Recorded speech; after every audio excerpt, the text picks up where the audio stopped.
Welcome to Life by Design, episode 401.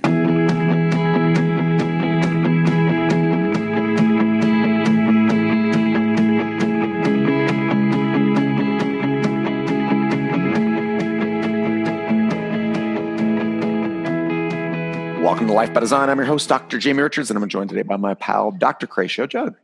Happy to be here as always. Yes, Cratio. We are creators of Life by Design with many locations worldwide. Each week on the show, we discuss the principles and practice of Life by Design. And today we're talking about how oily fish is good for your kids' brains. We're not talking about anything new today. We're just reinforcing the concept and really giving you an understanding as to why. Because I think when we talk about supplements and we talk about even nutrition, the natural progression for people is to assume that X is good for Y. And so, fish oil is good for brain health. Magnesium is good for sleeping and cramps. And, it's only the case technically if you're deficient in those substances. And so the purpose of adding these in is because a deficiency exists, not because A is good for B. Yeah. So I think that's an important point. I was reading, I was doing a lot of research on probiotics, read a lot of, randomized controlled trials that, that'll say things like, and it's interesting, the conclusions made by the researchers, you can tell their bias.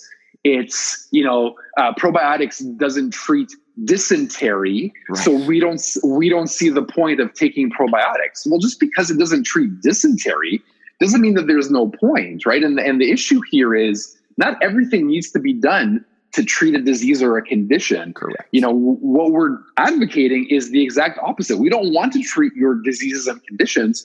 That's for your doctor, your physicians, and for medicine. What we want to do is we want to create optimally healthy, which means that you need to ask different questions. And the questions are, in this case, does something in fish oil benefit my health? And the answer to that is it potentially could. Yes. And so we go back to the question, what is health? And this is one of the things that in our orientation, so all new practice members in our office, we send them an online orientation. They watch a video and it has a series of questions. And one of the questions is, what is health? Or I believe it might even be a true and false question about, is being symptom-free equivalent to being healthy? And the majority of the time people will get it right. But more recently, I had somebody get it wrong. And that was really the conversation I had with them, was that judging your health based on how you feel is just, it's poor. It's a poor indicator. And so the same is true here. If your context around health is function, which is really what the definition is, the body functioning properly, then you start to ask different questions. And this is what you're getting at, is instead of saying, is fish oil good for my brain? We start asking ourselves, okay, what does my body and my brain need to function properly? And do I have those things, or do I have those activities in place? You got it. And in this case, one of the things, so it's important, right? It goes deeper than just taking fish oil, because the conclusion of the study that we're going to quote, I don't even necessarily agree with, right? Because if the real issue here is the balance of polyunsaturated fatty acids in your body, and if you can achieve, that balance, you don't need to be taking fish oil. Like, let's be clear. If all of a sudden our diet changed and we started consuming more food that had richer sources of omega-3 and our omega-3 polyunsaturated acid was balanced, I would drop fish oil like a recommendation overnight.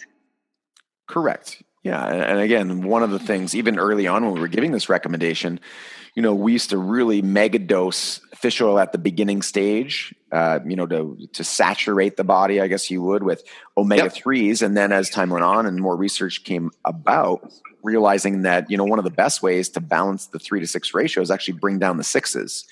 And so bringing down processed foods, bringing down grains, bringing down seed oils, and removing all those. And that naturally brings you closer to a balance. So because of that, our advice to people is, on average, approximately 1 gram of EPA and DHA fats. Now, it does bring up an important point, because people will come in, I'll audit their fish oil levels, and I'll say, well, what are you taking? They'll give it to me. And they'll say, well, first of all, it's always funny how people take one pill, right? They're not basing it on any amount that is necessarily meeting a deficiency. They just go, oh, the bottle says take a pill. And so again, that's the this for that mentality. I take fish oil. Oh, do you? how much do you take? Well, I take a pill. And how much is in it? Well, it says 1,000 milligrams. Okay, well, how much actual EPA and DHA is in it? And then you look at it, of what? you know, it's 120 and 180 usually. And so they're getting, you know, a third or a quarter of really kind of what the basic recommendation would be. And so, I mean, there's a couple concepts there. One, when we base it on deficiencies and sufficiencies, obviously you're going to need more than the one pill that you got from your Costco brand. Not that Costco is a bad brand per se. And then number two, you know, you're going to have to take more of it and make sure that you're getting it from a good quality brand. I totally agree. So like going back to the study, what they found is that children who had a more adequate dose, in this case, they actually measured the amount of omega-3 specifically, they found them cognitively better than the ones who had a lower dose. Mm-hmm. Cognitively better in this case means calmer, kinder, smarter. They did better at school. Their cognition was better. They found, you know, in terms of their mental performance, if you want to use that terminology, they were better across all fields than children who were lower dosed with omega-3s. Right. Yeah. I mean, these have been benefits that have been talked about over and over again. And the point really is, if you're deficient, you need to add this in and make yourself sufficient, and making sure that you're getting adequate amounts. And it has an effect on many, many different functions, because again, if you were only measuring, let's say, cognition and from a fish oil supplement in a group of kids, and you get the idea, is you're going to come up with some of these studies that show that there was no benefit. But when you take on a different context, and the same is true for whether it's magnesium or whether it's vitamin D, at the end of the day, what we're trying to create is sufficiency, meaning do we have the right amounts? You know, and again, maybe the more difficult data to come up with is, what are those right amounts? That's really more difficult. Yeah. And so, you know, typically we look back at research that tries to measure ancestral levels or levels that would be present in people who, you know, lived a more quote unquote by design lifestyle with less intervention and less interference. You know, those are some of the basic fundamentals that we'll use to determine. And across the board, for the most part, unless people are living really, you know, clean without a lot of interference, they're getting adequate sunshine, they're eating real food, they're eating, you know, foods that are not processed. Most people are deficient in a handful of things, even when they're fulfilling a lot of the, you know, life by design steps. And that's where we came up with the essentials. And so omega-3 fats is one of those. If you happen to be vegetarian, and your goal is still to get adequate 3 to 6 omega-3s, which I believe it should be, then, you know, you can use a DHA only supplement or an algae-based supplement. So if someone who's a vegetarian is wondering about that, that would be another option for you. But for the most part, you're right, Krisha, you could eat fish and, you know, oily type fishes that are going to have a higher level of omega-3 fats, trying to get good sources of them that are potentially less toxic. And I think that might be one of the reasons that we lean towards a fish oil supplement, is because it's a purified form in a naturally occurring state. So I think it's a great way, and it's a great protective measure. And it's just something that, you know, unless you're extremely sufficient in it, and most people who get tested are not.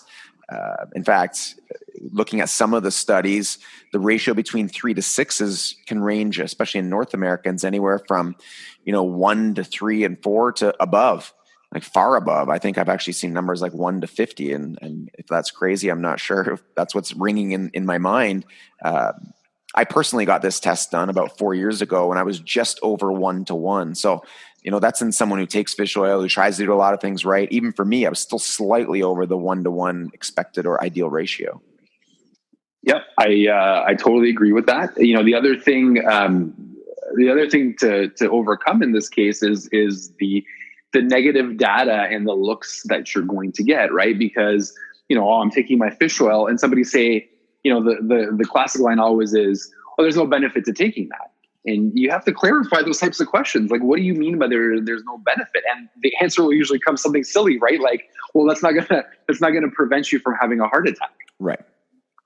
Because the research was, and again, I haven't looked into this research, but when they used, you know, omega-3s to try to prevent heart disease, you know, I don't know what the results came back. Maybe they didn't come back favorable, but that's non sequitur. That's not the point. Right. It doesn't matter. Right. It doesn't matter that you're not trying to prevent heart disease. You're trying to give yourself a body something. You're trying to give yourself something that your body needs. Right. And that's always going to end up good. You might just not be able to predict exactly what results you're going to get because of that. Right. So the take home really is, as in anything, figure out the deficiencies, become sufficient in those things. And that's really what the Life by Design Blueprint is about. Specifically here, we're talking about some of these essential nutrients. So make sure you're getting them. Make sure that you're giving them to your children. Again, you had said in the pre-show jokingly, don't be a cheapskate, buy good stuff. This is important. Get fish oil for your kids. You're talking about the improvement in their brain function, the improvement of their cognition, and again, a lot of important components of that child's body's health. You're not doing things, or we don't want you to do things just to prevent XYZ disease. We truly want to engage people to do things to maximize the function of the body today and to protect their health in the future. So guys, go to the show notes. You can see the whole article there. We'll put a link to it. You can also get a free copy of the Eat by Design book, and you can take the free Eat by Design challenge, which really isn't a challenge. It's just 30 days of videos learning more about Eat by Design. So lifebydesign.com/podcast. And thank you for joining the drive to 1 million families worldwide living life by design.